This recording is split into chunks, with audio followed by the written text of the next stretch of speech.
I wasn't a single mom raising kids all the time, I think I'd be a social psychologist, because I love the whys of why people are the way they are, why they do what they do. And I just think the studies are so interesting, from the classical studies all the way up until now.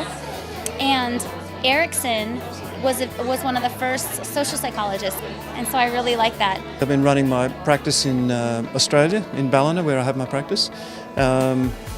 My 2 children have got engaged, which is an amazing thing. Yeah, I've done some studies with Dr. Dan Siegel. I've done a 100-hour course with Michael Yapko and 20 hours of clinical supervision with him as well. So my learning continues. I do a lot of EMDR with my people. I work with a lot of trauma. You know, I think being raised in a Western world, we all have kind of a psychodynamic culture. And so no matter what new things we study, we're still steeped in it. At least people of my generation are.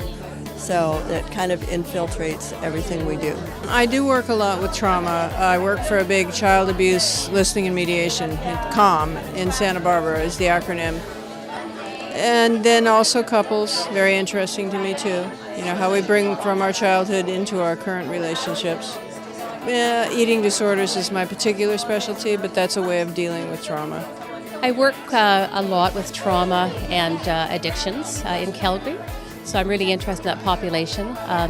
Also, of course, have a number of clients that come in with relationship concerns, so a lot of couples work and family relationships. I've gotten some really good internships, which I'm really happy about, and I was able to get my intern number from the state of California with the degree from CalSouthern, and they were very helpful with the paperwork, which I appreciated.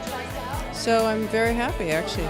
I work with the elderly, and so my whole focus is on the elderly and their families. There's just a lot people don't understand about that whole fluid process, and I found that out as I was working with my parents and living through this journey, and it got me started. I work as an ombudsman, and now I'm working on a doctorate, and I'll write a book eventually that just really talks about some of the pointers that I wish I would have known and my parents wish they would have known. You know, this generation of elderly people and this generation of the next group, everyone's kind of a pioneer, because this is all new. The new territory. My parents are in their 90s. My grandmother was 100, and so there weren't people living with all the different options that they have, and the kids weren't as busy as everybody is now, and so it's a whole new world and a lot to learn.